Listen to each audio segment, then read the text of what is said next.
న్యాయాధిపతుల గ్రంథము 6వ అధ్యాయము జడ్జెస్ చాప్టర్ 6 మొదటి నుంచి చదువుకుందాం. ఇశ్రాయేలీయులు యెహోవా దృష్టికి దోషులైనందున యెహోవా 7 ఏండ్లు వారిని మిద్యానీయులకు అప్పగించెను. సాల్మా చూడండి, దేవుడు తన మొదటి స్వాస్థ్యమైన ఇజ్రాయేలు ప్రజలని మిద్యానీయులంటే శత్రువులకి ఆయన అప్పగించాడు.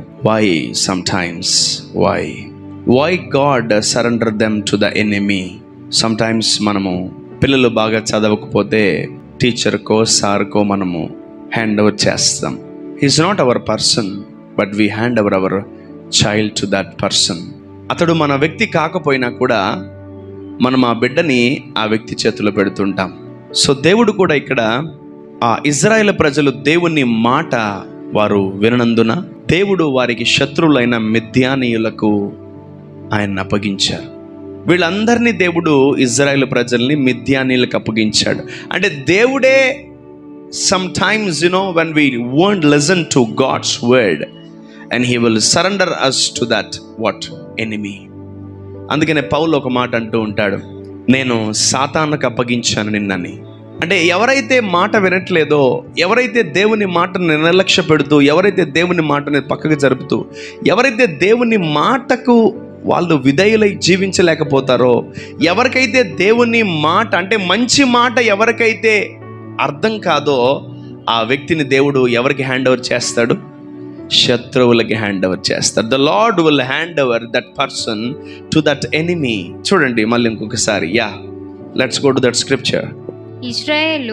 ఇశ్రాయేలీయులు యెహోవా దృష్టికి దోషులైనందున యెహోవా 7 ఏండ్లు వారిని మిద్యానీయులకు అప్పగించెను. అంటే ఎన్ని ఇయర్స్? టోటల్ 7 ఇయర్స్ వాళ్ళకి చేతికి అప్పగించాడు. దేవుడు అనుకున్నాడు 10 ఇయర్స్ స్కూల్లో ఉంటే బాగుపడతారేమో మీరని. ఒక 1 ఇయర్ మీరు పలాంది నేర్చుకుంటే కంప్యూటర్ కోర్స్ నేర్చుకుంటే బాగుపడతారు అనుకుంటున్నారు. ఇదిగో 4 ఇయర్స్ బీటెక్ చదివితే ఒక మంచి క్వాలిఫైడ్ ఇంజనీర్ అవుతారేమో అని పేరెంట్స్ ఊహిస్తూ ఉంటారు. ఒక 5 ఇయర్స్ ఎంబీబీఎస్ చదివితే ఆ శ్రమంలో వేసినప్పటికీ, ఆ టీచర్ల దగ్గర ప్రొఫెసర్స్ దగ్గర పెట్టినప్పటికీ, వాళ్ళు కష్టపడినా ఇబ్బంది పడినా వాళ్ళ జీవితంలో వాళ్ళు బాగుపడి తిరిగి వస్తారని దేవుడు లేదా మనము మన బిడ్డల్ని వాళ్ళ చేతికి అప్పగిస్తూ ఉంటాం. ఎవరికైనా కొట్టే వాళ్ళ చేతిలో పెడతారా? స్టార్టింగ్లో ఎవరు పెట్టరు. అమ్మో నా కొడుకును కొట్టకండి, నా కూతుర్ని కొట్టకండి అంటాం. సో వాడు ఎప్పుడైతే ఇంట్లో మాట వింటలేదో, వాడు ఎప్పుడైతే ఇంట్లో ఇబ్బంది పెడుతున్నాడో, వాడైతే ఎప్పుడైతే ఇంట్లో ఇబ్బందికరంగా ఆయాసకరంగా జీవిస్తున్నాడో, వెంటనే మనం ఏం చేస్తాం తెలుసా? తీసి హాస్టల్ వేస్తాం. అరే నువ్వు మాట వింటలేదు, నువ్వు నిన్నేం చేయాలి అర్జెంటుగా? హాస్టల్. అంటే మాట వినని వారికి సమ్టైమ్స్ ఇంట్లో వాళ్ళ మాట వినకపోతే బయట శత్రువు మాట అయినా వింటాడేమో అని దేవుడు ఆ శత్రువు కింద పెట్టి 7 ఏళ్ళు వారి జీవితాన్ని వాళ్ళ కింద ఆ దాసులుగా పెట్టేశాడు దేవుడు. Why God we need to understand, don't misunderstand God. దేవుని తప్పుగా అర్థం చేసుకోకండి. So they are not listening to the God's word and they are not listening to good. మంచిని వారు వినట్లేదు. దేవుడు మంచి చెప్తాడా చెడు చెప్తాడా? మంచే చెప్తాడు దేవుడు, చెడు ఎప్పుడు చెప్పడు. సో కానీ వాళ్ళకి మంచి ఎక్కట్లేదు, కానీ మంచి వాళ్ళకి అర్థం కావట్లేదు. అందుకనే వాళ్ళని 7 ఇయర్స్ దేవుడు ఎక్కడ పెట్టాడు?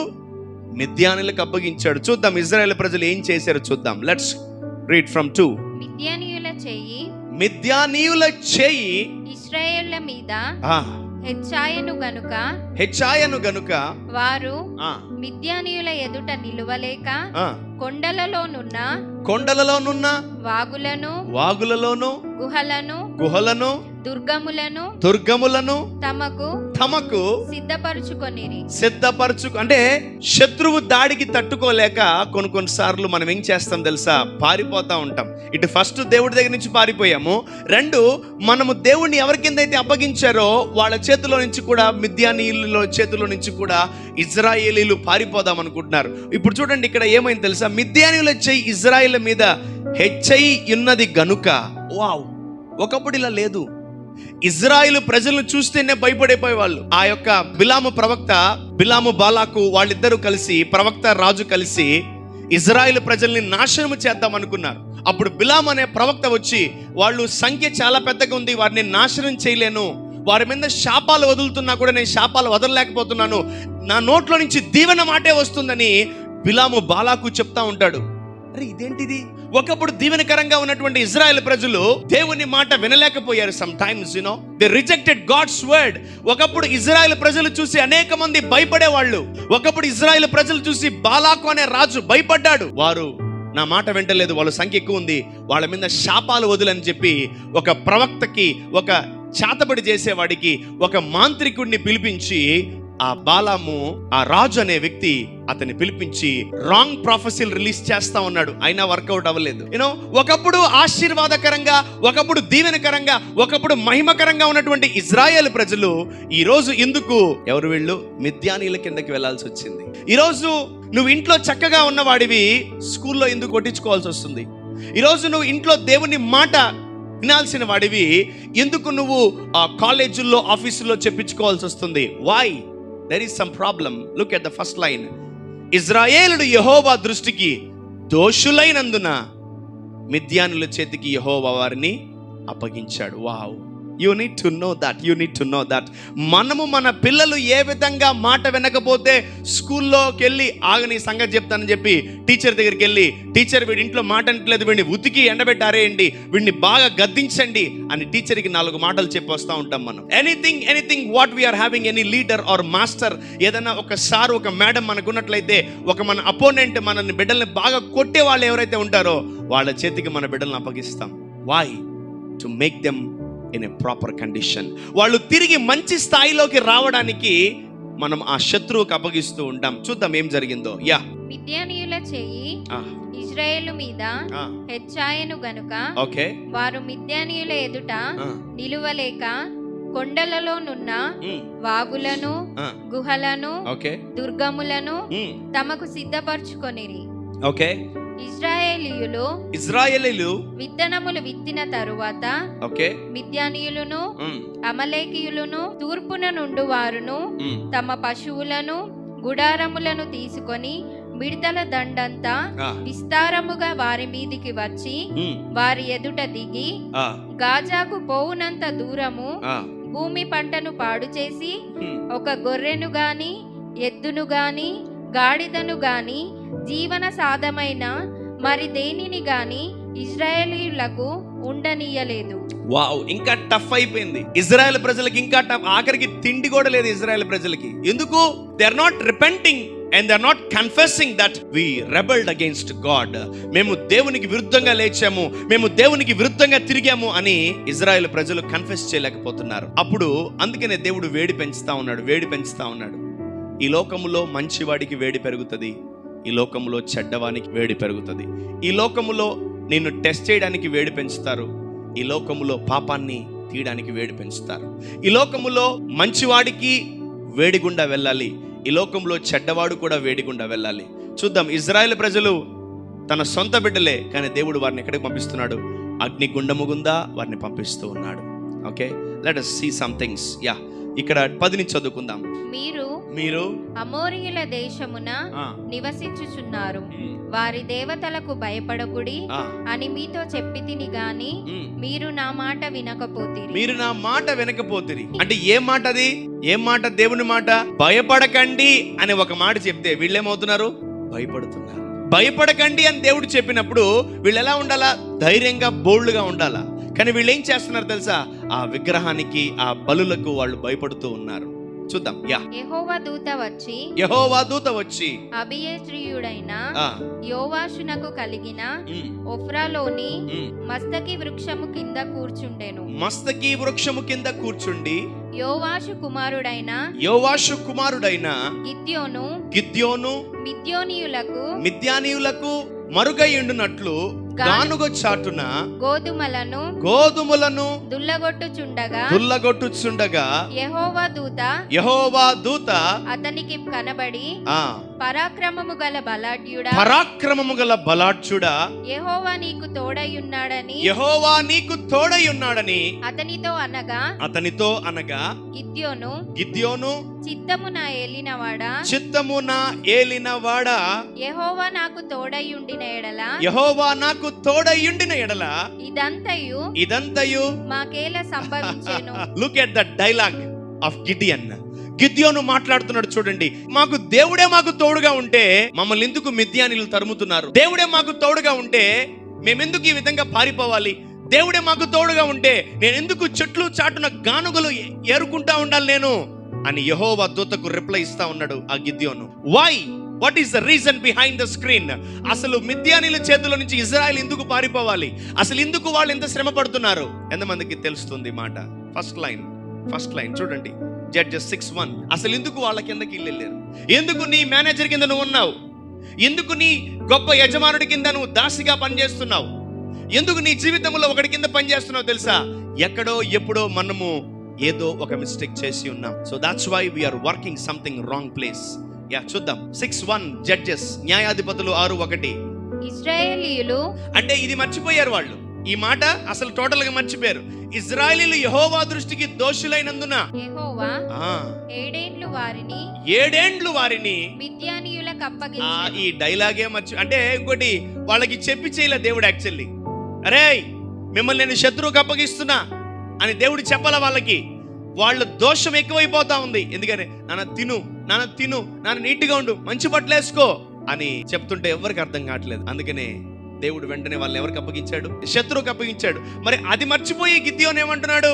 అయ్యో దేవుడే మాకు తోడుగా ఉంటే మేమెందుకు ఇలా గానుగ చెట్టు చాటున నేను ఎందుకు గానుగలు ఆడించుకుంటూ ఉండాలి అని డైలాగులు వదులుతున్నాడు. ఒకటే గుర్తుపెట్టుకోండి, the lord gave me a revolution. Maybe ఈ రోజు నువ్వు చీకట్లో ఉండొచ్చు, మేబీ కొన్ని మిస్టేక్స్ చేసి, మేబీ వేరే వాళ్ళ వల్ల నీ జీవితంలో నువ్వు రకరకాలుగా చీకట్లో ఉండొచ్చు, మేబీ నీకు ఏ పరిస్థితి కనిపించకపో ఉండొచ్చు. బట్ ఒకటి విషయం గుర్తుపెట్టుకోండి, దేవుడు నా హృదయంలో ఉంచిన మాట very powerful and very danger. You are visible to God. Amen. నువ్వు దేవుడికి కనిపిస్తున్నావు, మనము దేవుడికి కనిపిస్తున్నాం. మనము తెలుసో తెలియకో మిస్టేక్ చేసి దేవునికి ఆయాసకరంగా జీవించుంటామేమో. ఒక్కొక్కసారి మన యాటిట్యూడ్తో ఒక్కొక్కసారి మనము రకరకాలుగా దేవుణ్ణి శోధించుంటామేమో. అందుకనే కొన్నిసార్లు మనం శత్రువు వాడి కిందకి వెళ్ళిపోతామేమో. బట్ ఒకటే గుర్తుపెట్టుకోండి, ఆ చీకట్లో ఉన్న గిద్యోను కూడా దేవుడు చూశాడు. ఆమేన్. ఆ చీకట్లోకి వెళ్ళి దోషము చేసి పాపము చేసి తర్వాత దేవుని దృష్టికి దోషులై ఉన్నప్పటికీ దాన్ని మర్చిపోయారు. అసలు నేను ఎందుకు నరకానికి వచ్చాను అని ఆయన క్వశ్చన్ వేసుకుంటున్నాడు. It's a very silly question man. అసలు నేను ఎందుకు నరకానికి వచ్చాను అని అసలు ఆ క్వశ్చన్ తప్పు. అంటే ఏదో ఒకటి చేస్తుంటే కదా మనం నరకానికి వచ్చి ఉంటాం, అవునా కదా? ఏదో ఒకటి చేస్తుంటేనే మనం నరకానికి వచ్చి ఉంటాం. నేను అసలు మంచి ప్రదేశంలో ఉండాల్సిన వాడిని, నేను అసలు మంచి ఊర్లో ఉండాల్సిన వాడిని, అసలు నేనేంది ఈ చెట్టు కింద గానుగలు వేసుకుంటా ఉన్నాను, నువ్వేమో యెహోవా తోడుగా ఉన్నాడు నీకు అంటున్నావు. ఆయన చూశాడు కాబట్టి దూత వచ్చి గిద్యోనుతో మాట్లాడుతుంది. Let's go to that scripture. యెహోవా దూత వచ్చి అబియోజ్రీయుడైన యోవాషునకు కలిగిన ఒఫ్రాలోని మస్తకి వృక్షము కింద కూర్చుండెను. అసలు ఏం చేస్తున్నాడు? మస్తకి వృక్షం కింద గానుగు చాటున గోధుమలను దుల్లగొట్టుచుండెను. అంటే అసలు ఆయన పని అది కాదు. ఒక క్రైస్తవుడి పని ఏంటి? ప్రార్థన చేయడం. ఒక క్రైస్తవుడి పని ఏంటి? దయ్యములు వెళ్ళగొట్టడము. ఒక క్రైస్తవుడి పని ఏంటి? శత్రువుకి ఎదురుగా నిలబడ్డము. ఒక క్రైస్తవుడి పని ఏంటి? అనేకుల్ని మార్చడము. ఒక క్రైస్తవుడి పని ఏంటి? అనేకులని బతికించడం. ఆమె ఒక క్రైస్తవుడి పని ఏంటి తెలుసా? ధైర్యముగా ఉండడం. ఆమె సో ఎప్పుడైతే ఒక వ్యక్తి తప్పు చేస్తాడో ఖచ్చితంగా ఆ వ్యక్తి భయపడతాడు. నువ్వు దయ్యానికి భయపడితే నువ్వు పాపం చేస్తావు, నువ్వు దేవునికి భయపడితే నువ్వు మంచి పనులు చేస్తావు. ఆమె when you fear for devil you do the wrong things, when you fear for God you do good and right things. మీరు దేవునికి భయపడితే ఖచ్చితంగా మంచి పనులు చేస్తారు. మీరు దయ్యానికి భయపడితే ఖచ్చితంగా కళ్ళు మూసుకొని కాదు 10 కళ్ళు వేసుకొని కూడా తప్పు చేస్తారు. and that is the power, you know, when you fear to devil. అందుకనే ఆ దూత ఏమంటున్నాడు? నువ్వు వారి దేవతలకు భయపడకుడి. Don't fear to that idols, don't fear to that idols. మీరు ఆ దేవతలకి భయపడకండి అని దేవుడు చెప్పినప్పుడు అంటే ఎవరికి భయపడమని? నువ్వు దేవుడికి భయపడితే దేవుని పనులు చేస్తావు, నువ్వు దయ్యానికి భయపడితే దయ్యం పనులు చేస్తావు. ఈరోజు మనం చాలా జాగ్రత్తగా గమనించాలి. Even though you are in darkness, even though you are walking through the valley of shadow of death, నువ్వు చీకటిలో నడిచినా గాఢాంధకారపు లోయలో నడిచినా నీ దేవుడికి నువ్వు కనిపిస్తున్నావు. నువ్వు తెలుసుకోవాలి, నేను నా దేవుడికి కనిపిస్తున్నాను. ఆమెన్. నేను నరక పంచుల్లో ఉన్నా, నేను బలహీనతలో ఉన్నా, నేను అనారోగ్యంలో ఉన్నా, నేను కష్ట సమయంలో ఉన్నా, నేను భయంకరమైనటువంటి పరిస్థితుల్లో ఉన్నా, నేను నా దేవుడికి కనిపిస్తున్నాను. ఆమె చూద్దాం ఈయన ఏం చేస్తున్నాడో. గానుగ చాటున గోధుమలను దొల్లగొట్టుచుండగా. సో అంటే ఆయన ఒక పిరికి పని చేస్తున్నాడు. దేనికి భయపడి?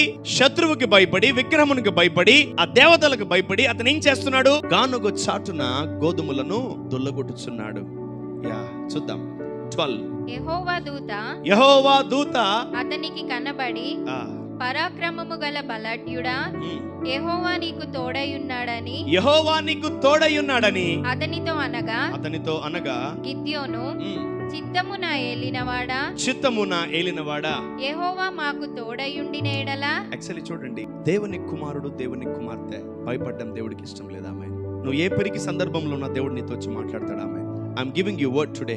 నువ్వు ఏ పిరికి సందర్భంలోకి ఎంటర్ అయిపోయినా, నువ్వు దేనికి భయపడుతున్నా, నువ్వు ఎక్కడెక్కడికి వెళ్ళి భయపడిపోయి దాంకుంటూ గజగజ వణికిపోతున్నావా, నువ్వు పిరికి పందగా ఉండడం దేవుడికి ఇష్టం లేదు. నువ్వు అన్య దేవతలకి భయపడడం దేవుడికి ఇష్టం లేదు. నువ్వు చీకటికి లోపడడం దేవుడికి ఇష్టం లేదు. నువ్వు పాపానికి లోపడడం దేవుడికి ఇష్టం లేదు. నువ్వు ఒకవేళ ఇష్టం లేకుండానే అపవాదికి లోపడుతున్నావా, దేవుడికి ఇష్టం లేదు. అది దేవునితో మాట్లాడును గాక. ఆమె so look at that scripture. గిద్యోను, చిత్తము నా ఏలినవాడా, యెహోవా మాకు తోడయుండిన ఎడల ఇదంతయు మాకేల సంభవించెను. యెహోవా ఐగుప్తులో నుండి మమ్మును రప్పించనని చెప్పుచు మా పితరులు మాకు వివరించిన ఆయన అద్భుత కార్యములన్నీ ఏమాయను? యెహోవా మమ్మును విడిచిపెట్టి మిద్యానీయుల చేతికి మమ్మును అప్పగించనని అతనితో చెప్పెను. చూడండి, గిద్యోనికి కొన్ని మాటలు చెప్తున్నాడు ఆ దూత. పరాక్రమము గల బలాఢ్యుడా, యెహోవా నీకు తోడయున్నాడని అతనితో చెప్పాను. ఆ మాట, the Angel of the lord is speaking something powerful words upon a week person. దేవుని దూత, యెహోవా దూత పిరికి పందైనటువంటి గిద్యోను జీవితంలో చూచి అతని లైఫ్ మీద ఒక వర్డ్ పలుకుతుంది, పరాక్రమము గల బలాఢ్యుడా అని. ఆమేన్. ఈరోజు దేవుని దూత మన మీద కూడా ఒక మాట పలుకును గాక. ఈరోజు సర్వశక్తి గల దేవుడు ఒక మాట మన మీద పలుకును గాక. ఈరోజు తండ్రి అయిన దేవుడు మన మీద ఒక మాట పలుకును గాక. ఈరోజు పరిశుద్ధాత్ముడు మన మీద ఒక మాట పలుకును గాక. ఆమేన్, ఆమేన్. సో ఒక మాట చెప్పి ఆయనకు ఒక జాబ్ ఇస్తున్నాడు. ఏంటా జాబు చూద్దాం. అంతటా యెహోవా అతని తట్టు తిరిగి, బలము తెచ్చుకొని వెళ్ళుము, మిద్యానీయుల చేతుల నుండి ఇశ్రాయేలును రక్షింపుము, నిన్ను పంపినవాడు నేనే అని చెప్పుము. ఆమేన్. దేవుడు ఒక మాట అంటున్నాడు. ఎప్పుడైతే యెహోవా దూత ఒక మాట రిలీజ్ చేసిందో అతనికి తెలియకుండానే అతను బలవంతుడిగా మారిపోయాడు. ఆమేన్. Now the angel of the Lord spoke a word upon Gideon. That person received that word and prophecy and power in his life. Amen. Mighty warrior అని వర్డ్ రిలీజ్ చేశాడు. దేవుని దూత సేవకుడు ఒక మాట రిలీజ్ చేస్తే అది మీ లోపలికి వెళ్ళిపోతుంది. ఆమేన్. So the angel of the Lord said to Gideon, పరాక్రమము గల బలాఢ్యుడా అనే ఒక మాట, ఒక సీడ్, ఒక పవర్ అతనిలోకి రిలీజ్ చేసినప్పుడు అతను పొందుకున్నాడు. అది కూడా అతనికి తెలియదు. చూడండి, డాక్టర్లు అనస్థీషియా ఇచ్చేటప్పుడు చెప్పరు, ఇంజెక్షన్ వేస్తున్నామంటారు. ఇంజెక్షన్ వేస్తుంటారు, మెల్లగా మెల్లగా మెల్లగా మెల్లగా క్రమేణ కోమలోకి వెళ్ళిపోయి అనస్థీషియా పనిచేస్తా స్టార్ట్ అవుతా ఉంటుంది. ఈరోజు కూడా దేవుడు కూడా ఎప్పుడైతే మన మీద ఒక మాట రిలీజ్ చేస్తాడో, ఎప్పుడైతే సేవకుడు ఒక మాట మీ మీదకి రిలీజ్ చేస్తాడో అది మీ మీదకి పడి తీరుతుంది. ఆమేన్. మీ నేలలో పడి తీరుతుంది. ఆమేన్. యేసు నామములో మీ జీవితాల మీద పడి తీరుతుంది యేసు నామములో అది. Amen. So this person is talking about this. అది ఎలా సాధ్యం ప్రభువా? నేను ఎవరిని? నేను మనుష్య గోత్రములలో ఎన్నిక లేనిదే నా పితరుల కుటుంబములో నేను కనిష్ఠుడనై ఉన్నానని ఆయనతో చెప్పాను. అందుకు యెహోవా, అయితే ఏమి? నేను నీకు తోడయుండును గనుక ఒకే మనిషిని హతము చేసినట్లు మిద్యానీయులను నీవు హతము చేయుదుమని సెలవిచ్చెను. కొత్త గ్రేస్. అంటే ఇతని క్యాపబిలిటీ ఒకరిని చంపడానికే చాలా కష్టంగా ఉంది, కానీ యెహోవా దేవుడు అతనికి ఎటువంటి క్యాపబిలిటీ ఇచ్చాడు తెలుసా? దూతలకున్న బలము కలిగిన కెపాసిటీ ఇచ్చాడు. ఆమేన్. మికాయేలుకి ఉన్న కెపాసిటీ ఏం తెలుసా? ఒక్కసారిగా 10,000 మందిని మికాయేలు చంపగలదు. ఒక రెక్కెట్ ఎత్తిందంటే 10,000 మంది చనిపోతారు. దాని కెపాసిటీ ఈ భూమి మీద ఎవరికి అంత సీన్ లేదు, దేవుని బిడ్డలకి తప్ప. ఆమేన్. అందుకనే దావీదు గురించి ఒక పాట రాశారు. సౌలు 1000 కొలది, దావీదు 10,000 కొలది మందిని హతమార్చాడని. సాల్ కిల్డ్ thousands, డేవిడ్ కిల్డ్ 10,000. జయము జయము దావీదు మహారాజుకి జయము జయము అని పాటలు రాసి పాడుతుండగా అదొక ఆనరింగ్ దావీదుకి కలిగింది. ఈరోజు చూడండి, దూతలకు ఉన్నటువంటి సామర్థ్యమును, దేవుడు గిద్యోనుకి ఇస్తున్నాడు. ఆమేన్, హల్లెలూయా. చూడండి దేవుడు ఏం మాట్లాడుతున్నాడు. 16 చదువు తల్లి. నేను నీకు తోడైయుందును కనుక, నేను నీకు తోడై ఉండేది కనుక.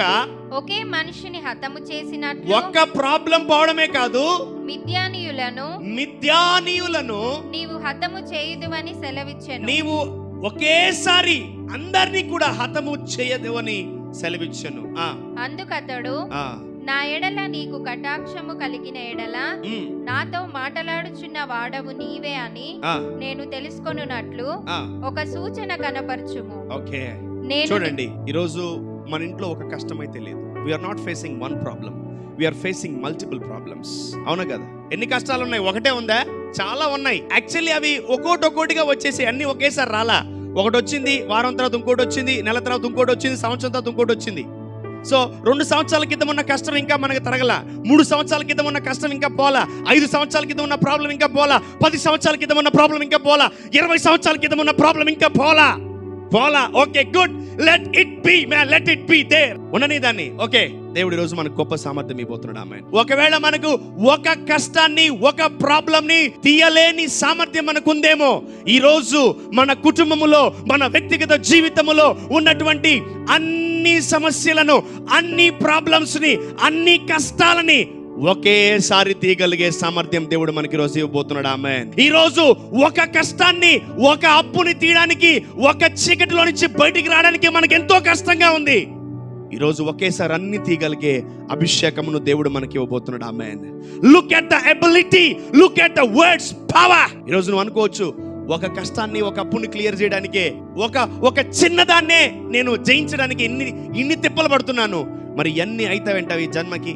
ఎన్ని పోతాయంటావా ఈ జన్మకి? ఎన్ని క్లియర్ చేస్తానా ఈ జన్మకి? ఏంటి ప్రభు ఇది అని ఆశ్చర్యపోతున్నావేమో. ఈరోజు ఆత్మదేవుడు మనతో మాట్లాడుతున్నాడు. The Holy Spirit is talking to you. Maybe అవన్నీ కట్టగట్టుకొని వచ్చాయేమో. దేవుడు అంటున్నాడు, నేనే లేరా పంపించింది, నేనే మిమ్మల్ని దోషముతో మీరు నన్ను ఇబ్బంది పెడుతున్నప్పుడు నేనే ఇరిగించానేమో. But I'm giving you ability when you're in darkness. నువ్వు చీకటిలో ఉన్నా కూడా నేను నీకేమిస్తున్నాను? సామర్థ్యం ఇస్తున్నా నీ శత్రువుని జయించడానికి. ఆమె maybe you went to the darkness in a plan. ఒక ప్లాన్ గుండా నువ్వు వెళ్ళేవేమో చీకటిలోకి. ఈరోజు ప్రభు అంటున్నాడు, గిద్యోనికి మాట ఇచ్చిన దేవుడు మనకు కూడా మాట ఇవ్వబోతున్నాడు. ఆమేన్. నువ్వు ఒకరినే కాదు, అనేక మందిని నువ్వు హతము చేయనట్లు మిద్యానీయులను నువ్వు హతము చేయదవని సెలవిచ్చెను. గిద్యోను ఎన్ని డైలాగులు మారుస్తున్నా దేవుడు మాత్రము మహిమకరంగానే మాట్లాడుతున్నాడు. ఆమేన్. దేవుడు ఒక మాట రిలీజ్ చేశాడు. ఏంటా మాట? మొదటి మాట పరాక్రమం గల. నెక్స్ట్ వర్డ్ ఏం రిలీజ్ చేశాడు తెలుసా? నువ్వు ఒకరిని కాదు, ఒకేసారి అనేక మందిని హతమారుస్తావని దేవుడు రెండవ వర్డ్స్ రిలీజ్ చేశాడు. చూడండి, ఇంకా నమ్మట్లేదు దేవుడు మాట్లాడుతున్నా కూడా. అందుకతడు, నా ఎడల నీకు కటాక్షము కలిగిన ఎడల నాతో మాట్లాడుచున్న వాడవు నీవే అని నేను తెలుసుకొనున్నట్లు ఒక సూచన కనపరచుము. ఒక సూచన కనపరచు. Okay, give me a sign father. Yeah. నేను నీ యొద్దకు వచ్చి నా అర్పణమును బయటికి తెచ్చి నీ సన్నిధిని దానిని పెట్టు వరకు ఇక్కడి నుండి వెళ్ళకుమి అని వేడుకొనగా, ఆయన నీవు తిరిగి వచ్చు వరకు నేను ఉండుదునెను. అప్పుడు గిద్యోను లోపలికి పోయి ఒక మేక పిల్లను తూమెడు పిండితో పొంగని భక్షములను సిద్ధపరిచి ఆ మాంసమును గంపలో ఉంచి అది వండిన నీళ్లను కుండలో పోసి ఆయన కొరకు ఆ మస్తకి వృక్షము క్రిందికి దానిని తీసుకొని వచ్చి దగ్గర ఉంచగా, దేవుని దూత ఆ మాంసమును పొంగని భక్షములను పట్టుకొని రాతి మీద పెట్టి నీళ్లు పోయుమని అతనితో చెప్పెను. అతడాలాగు చేయగా యెహోవా దూత తన చేతనున్న కర్రను చాపి దాని కొనతో ఆ మాంసమును ఆ పొంగని భక్షములను ముట్టినప్పుడు అగ్ని ఆ రాతిలో నుండి వెడలి ఆ మాంసమును పొంగని భక్షములను కాల్చివేసెను. అంతటా యెహోవా దూత అతనికి అదృశ్యమాయెను. గిద్యోను ఆయన యెహోవా దూత అని తెలిసి ఆహా నా ఏలినవాడా యెహోవా, ఇందుకే కదా నేను ముఖాముఖిగా యెహోవా దూతను చూచితినెను. అప్పుడు యెహోవా నీకు సమాధానమును భయపడకుము నీవు చావవని అతనితో సెలవిచ్చెను. అక్కడ గిద్యోను యెహోవా నామమున బలిపీఠము కట్టి దానికి యెహోవా సమాధాన కర్తయ్యను పేరు పెట్టెను.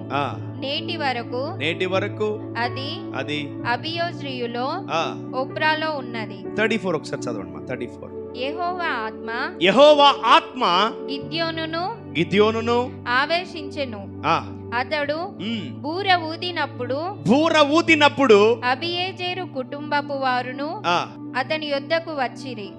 అతడు మనుష్యులందరి యొద్దకు దూతలను పంపగా వారును కూడుకొని అతని యొద్దకు వచ్చిరి. అతడు ఆషేరు, జెబులోను, నఫ్తలి గోత్రముల వారి యొద్దకు దూతలను పంపగా వారును కూడిన వారిని ఎదుర్కొనుటకు వచ్చిరి. అప్పుడు గిద్యోను నీవు సెలవిచ్చినట్లు నా చేత ఇజ్రాయేలును రక్షింపనుద్దేశించిన ఎడల నేను కళ్ళమున గొర్రెబొచ్చు ఉంచిన తరువాత నేల అంతయు ఆరియుండగా ఆ గొర్రె బొచ్చు మీద మాత్రమే మండవలెనని మంచు పడునెడల నీవు సెలవిచ్చినట్లు ఇజ్రాయేలులను నా మూలముగా రక్షించెదవని నేను నిశ్చయించుకొందునని దేవునితో అనెను. హల్లెలూయా. Finally Gideon is ready to destroy the enemy kingdom. Maybe నువ్వు కొన్నిసార్లు తప్పు చేసి పడిపోయేవేమో, కొన్నిసార్లు పాపము చేసి పడిపోయేవేమో, కొన్నిసార్లు నీ ఆలోచనలు బట్టి నువ్వు దేవునికి దూరం అయిపోయేవేమో. కానీ దేవుడు అక్కడికి కూడా వచ్చి నిన్ను బలపరిచి శత్రువు మీద నీకు విజయం ఇవ్వబోతున్నాడు. ఆమేన్. No matter how worst your situation is, no matter how worst your situation is, the Lord is ready to visit you. The Lord is ready to visit you. ఒక్కరిని చంపడాకపోయి నువ్వు గానుగ కింద చెట్ల కింద కూర్చొని గోధుమలు అడిగించుకుంటున్నావేమో, ఒక్కరిని కూడా చంపలేక, ఒక్కరిని కూడా నువ్వు కాపాడలేక నువ్వు చెట్టు కింద పిరికి పందగై అపవాదికి భయపడి పారిపోయేవేమో.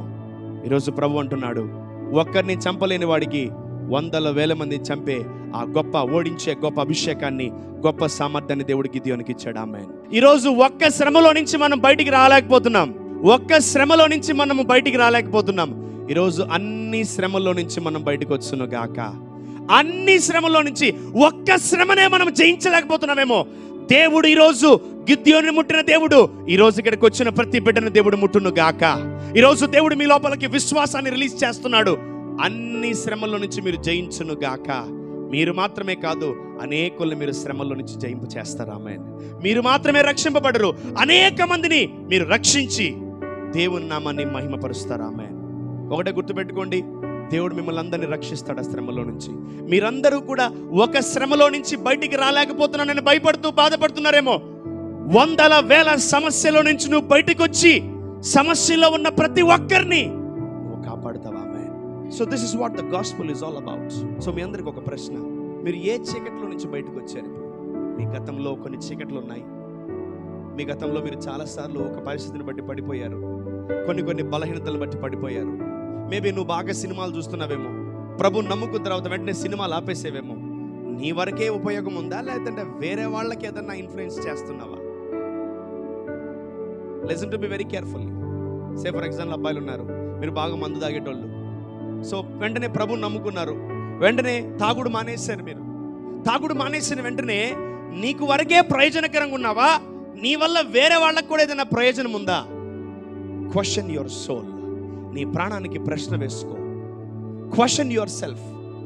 నువ్వు పాపము చేత పీడింపబడి శోధింపబడినప్పుడు, దేవుడి చేత నువ్వు రక్షింపబడినప్పుడు నీకు మాత్రమే ఆ రక్షణ ఉందా? నీలో మాత్రమే ఆ రక్షణ ఉందా? నీ వల్ల ఎవరైనా రక్షింపబడ్డారా అని ప్రశ్నించుకో. ఈరోజు గిద్యోను మాత్రమే కాదు బలపడింది, ఇంకోటి దేవుడు ప్రతి ఒక్కరితో మాట్లాడు. నీ బ్యాచ్లో ఒకరితో మాట్లాడతాడేమో, నీ ఇంట్లో ఒకరితోనే మాట్లాడతాడేమో. ఇజ్రాయెల్ ప్రజలు అందరితో దేవుడు మాట్లాడలేదు. ఓన్లీ వన్ పర్సన్ ఈ స్పోక్ టు దెమ్. ఎవరు అతని పేరు? గిద్యోను. అతనితో ఒక్కరితో మాట్లాడాడు, అతను ఒక్కటే బలపరిచాడు దేవుడు, అతను ఒక్కటే దేవుడు దీవించాడు, అతను ఒక్కటే ప్రాఫెసీ ఇచ్చాడు, అతనికి ఒక్కటే ధైర్యాన్ని ఇచ్చాడు, అతనికి ఒక్కటే ప్రాఫెసీ ఇచ్చాడు. కానీ అతను ఒక్కటే ఉంచుకోలేదండి. అతను ఖచ్చితంగా నేను భయపడకూడదు అన్నాడు. నేను కూడా ఇజ్రాయెల్ ప్రజలకి భయపడకండి అని చెప్తాను. పరాక్రమం గల బలాఢ్యుడా అని నన్ను దేవుడు అన్నాడు. నేను కూడా ఇజ్రాయెల్ ప్రజలకు చెప్తాను, మీ అందరూ కూడా పరాక్రమం గల బలాఢ్యులే అని. నేను అందరికీ చెప్తాను, దేవుడిని ఒక మాట అడిగాను, నేను మనుష్య క్రోత్తానికో ఏమాత్రము అర్హుణ్ణి కాదు ప్రభా అన్నప్పుడు, అరే నువ్వు ఒక్కడిని చంపడానికే, ఒక్కడిని ఓడించడానికి నీకు సామర్థ్యం లేనప్పుడు నీ జీవితంలో వందల వేల మందిని ఒక్కటేసారిగా నేను హతమార్చే ఆ అభిషేకాన్ని నీకు ఇస్తానురా, తీసుకో అని చెప్పిన దేవుడు అదే అనాయింటింగ్, అదే గ్రేస్, అదే ప్రొఫెసీ, అదే వర్డ్ నేను ఇజ్రాయెల్ ప్రజల మీద రిలీజ్ చేస్తానని గిద్యోను డిసైడ్ అయిపోయాడు. ఆమేన్. నిన్ను మార్చిన దేవుడు నువ్వు జనాల్ని మార్చవా? The Lord is asking you. The Lord is asking you, my dear youngsters, my dear believers, my dear church. The Lord is asking you. నిన్ను మార్చిన దేవుడు నీ ద్వారా అనేకులను కూడా మార్చడానికి సిద్ధంగా ఉన్నాడు. The Lord is ready to work through you. నీ ద్వారా పనిచేయడానికి దేవుడు సిద్ధంగా ఉన్నాడు. ఆమేన్. సో ఆ మైటీ వారియర్గా మనం ఉన్నప్పుడు ఖచ్చితంగా దేవుడు మన ద్వారా అనేక రకమైనటువంటి అద్భుత కార్యములు మన ద్వారా దేవుడు జరిగించుకుంటాడు. ఆమేన్. నువ్వు ఎందుకు వెళ్ళావో నాకైతే తెలియదు, శ్రమల్లోకి నువ్వు ఎందుకు వెళ్ళావో కష్టాలు నాకైతే తెలీదు, but your result will be something different in Jesus mighty name. ఒక్క మనిషిని ఓడించే సామర్థ్యం కూడా నీకు లేదా? వందల మందిని ఒకేసారి నువ్వు ఓడించగల సామర్థ్యం నీకు దేవుడు ఇవ్వబోతున్నాడు. ఆమేన్. ఒక కష్టంలో నుంచి బయటికి రావడానికి నీకు ఎంత కష్టంగా ఉంటే ఒకేసారి నీ కష్టాలన్నీ పోయే అభిషేకాన్ని దేవుడు నీకు ఇవ్వబోతున్నాడు ఈరోజు. Amen. Hallelujah. Look at this, the Lord's heart. దేవుని హృదయం చూడండి. ఫస్ట్ శ్రమ వచ్చినప్పుడు దేవుడు మన తోడుగానే ఉన్నాడు. రెండో శ్రమ మన కుటుంబంలోకి వచ్చినప్పుడు దేవుడు చూస్తూనే ఉన్నాడు. మూడో శ్రమ వచ్చినప్పుడు దేవుడు కూడా చూస్తూనే ఉన్నాడు. నాలుగవ శ్రమ వచ్చినప్పుడు కూడా దేవుడు చూస్తూనే ఉన్నాడు. ఐదో శ్రమ వచ్చినప్పుడు కూడా దేవుడు చూస్తున్నాడు. 10వ శ్రమ వచ్చినప్పుడు కూడా దేవుడు చూస్తున్నాడా, చూడలేదా? అసలు ఏమన్నా కదిలేడా? ఒక ఇంచు కూడా కదలలేదు. ఒక అద్భుతం అన్న జరిగిందా? సరే, రెండో శ్రమ వచ్చినప్పుడు మొదటి శ్రమ పోయిందా? పోలా. మూడో శ్రమ వచ్చినప్పుడు మొదటి శ్రమ పోయిందా? పోలా. 10వ శ్రమ వచ్చినప్పుడు మొదటి శ్రమ పోయిందా? పోలా. ఓయమ్మ ఇవన్నీ పోక మళ్ళీ ఎక్కువైనాయి. ఫాదర్, ఈరోజు మనం కూడా గిదియోన్ లాగా అడిగేమేమో దేవుణ్ణి, దేవా నిజముగా యెహోవా మాకు తోడుగా ఉంటే మేమెందుకు ఈ 10 శ్రమలకు కారణమవుతాం? యెహోవా నిజంగా మాకు తోడుగా ఉంటే నేను ఎందుకు ఈ కష్టాల గుండా ఎందుకు వెళ్ళాను నేను అని మనము ప్రశ్నించే సందర్భాలు ఎన్నో ఉన్నాయి. Maybe you have questioned God many times. గుర్తుపెట్టుకోండి ఈరోజు దేవుడు మీకు ఎట్టి సామర్థ్యం ఇవ్వబోతున్నాడు తెలుసా? ఒక మనిషిని ఓడించే సామర్థ్యం నీకు లేకపోతే దేవుడు ఎటువంటి సామర్థ్యం ఇస్తున్నాడు తెలుసా? నీకు ఈరోజు వందల మందిని ఓడించే సామర్థ్యం దేవుడు నీకు ఇస్తున్నాడు. ఆమేన్. ఒకేసారి లుక్ అట్ దట్ స్క్రిప్చర్ 6:16.